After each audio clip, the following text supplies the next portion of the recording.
Es lunes de la quinta semana de Cuaresma, 23 de marzo del año del Señor 2021. El Evangelio de hoy está tomado de San Juan, capítulo 8, versículo del 1 al 11. En aquel tiempo Jesús se retiró al monte de los Olivos, y al amanecer se presentó de nuevo en el templo, donde la multitud se le acercaba, y él, sentado entre ellos, les enseñaba.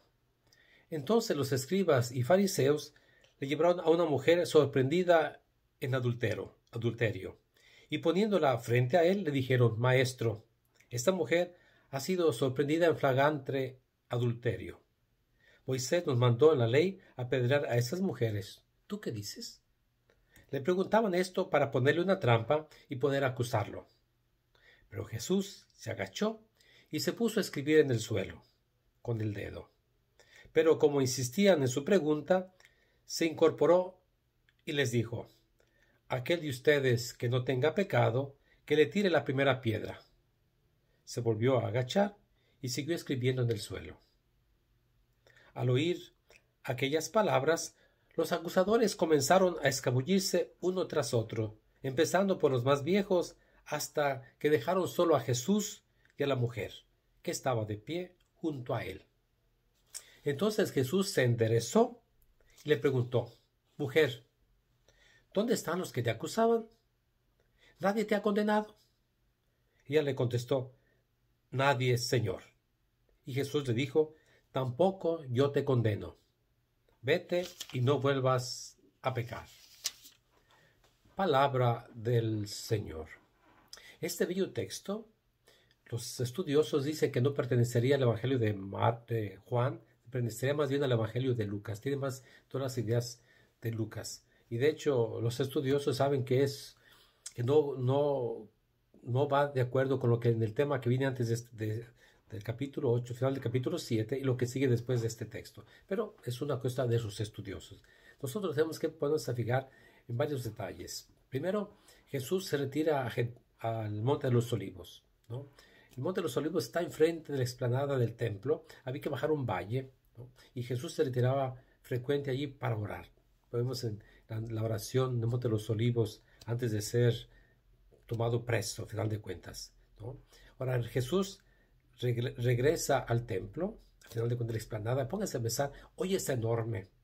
Imagínense hace 2000 años, que era un pueblo mucho más chico que Jerusalén, aquello era enorme. Y Jesús va allí y se sienta como maestro, a final de cuentas. Se sienta como maestro a enseñar. Y es ahí donde viene el evento, donde se acercan los escribas y los fariseos. Los escribas son los estudiosos de la ley, conocían la ley a derecha e izquierda, y los fariseos buscaban vivirla, muy piadosos, pero un poquito hipócritones, ¿no? Entonces, llevan a esa mujer que le fue sorprendida en adulterio. No llevan al hombre, porque para ser un adulterio se necesita un hombre, pero tampoco llevan al esposo de la mujer, que es el que tenía que haberle dolido el adulterio, porque la mujer era de cierta manera propiedad del hombre. Y ahí es donde los escribas y fariseos reconocen la autoridad de Jesús maestro. Hasta Jesús está sentado, pero también el título maestro, ¿no? Y le dicen: ha sido sorprendida en adulterio, ¿no? Y dicen: la ley de Moisés manda que se apedree, al final de cuentas, porque no había que tolerar el mal. No decía que había que apedrear a los hombres, sino solamente a las mujeres. Ahora, la cuestión es esta, que dice el Evangelio, que no tenían ellos, le hicieron la pregunta para ponerle una trampa. No les importaba la situación de la mujer, no les importó la situación del esposo de la mujer, querido, a final de cuentas. La mujer fue un objeto, a final de cuentas, una cosa usada para tratar de destruir a Jesús, a final de cuentas. Y estamos hablando de la interpretación de la ley de Moisés. Ahora, era una trampa ciertamente, porque si Jesús decía apedréenla, ¿dónde quedaba su misericordia? Si decía Jesús déjenla libre, Jesús no estaba interpretando bien la ley de Moisés, a final de cuentas. Entonces, era entre la espada y la pared. Jesús inteligentemente, sabiamente, se inclina a final de cuentas, ¿no? Como que decir, piénsenle bien lo que me están diciendo, y dicen que es una buena idea, antes de hablar en cosas difíciles hay que callar, porque muchas veces cuando estamos enojados decimos tantas tonterías, tantas cosas que después nos remuerde la conciencia.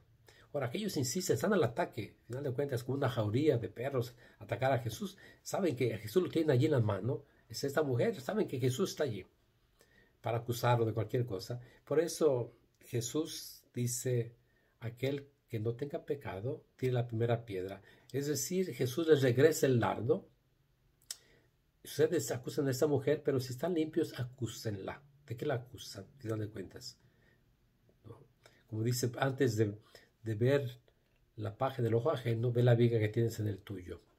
Y ahí es donde todos empiezan a ir, empezando con los más viejos, aquellos más expertos en la ley. Termina la historia de una manera muy, muy bonita. San Agustín dice que a un momento se queda la misericordia y la miseria. La misericordia está inclinada, ¿no?, agachada. La miseria está de pie. Y Jesús se pone de pie, al final de cuentas. Jesús le regresa la dignidad a la mujer. Ya no es un objeto del mal, del pecado, del adulterio. Mujer, ¿no? La pregunta es una pregunta como obvia. Mujer, ¿dónde están los que te acusaban? Al final de cuentas, ¿no? O sea, si nadie te ha condenado, ¿quién soy yo para condenarte? Jesús le dice, vete y no peques más. Creo que son dos cosas muy importantes. Y podría haber más. Es Jesús que no acepta la interpretación de la Torá, de la ley de Moisés, a pedir a las mujeres que fueron encontradas en adulterio. No acepta.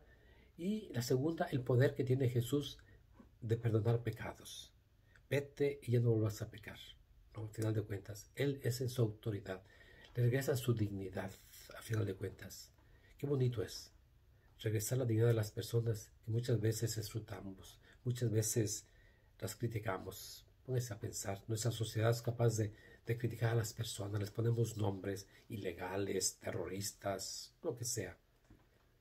Y es Jesús que nos da la dignidad, nos trata como personas.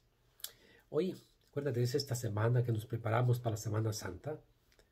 Prepárate muy bien para esta Semana Santa. El próximo domingo es Domingo de Ramos. Y aquí en la parroquia tenemos 6 misas el domingo para que participes. Terminamos con la comunión espiritual.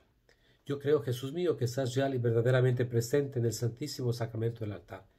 Te adoro, te amo con todo mi corazón. Deseo recibirte dentro de mi alma. Mas ya que no lo puedo hacer sacramentalmente en ese momento, venid por lo menos espiritualmente en mi corazón. Como si ya te hubiese recibido, me abrazo y me uno todo a ti. Señor, no permitas que jamás me separe de ti. Y por favor, comparte este video con todos tus contactos y ponle like. Dios te bendiga en este lunes.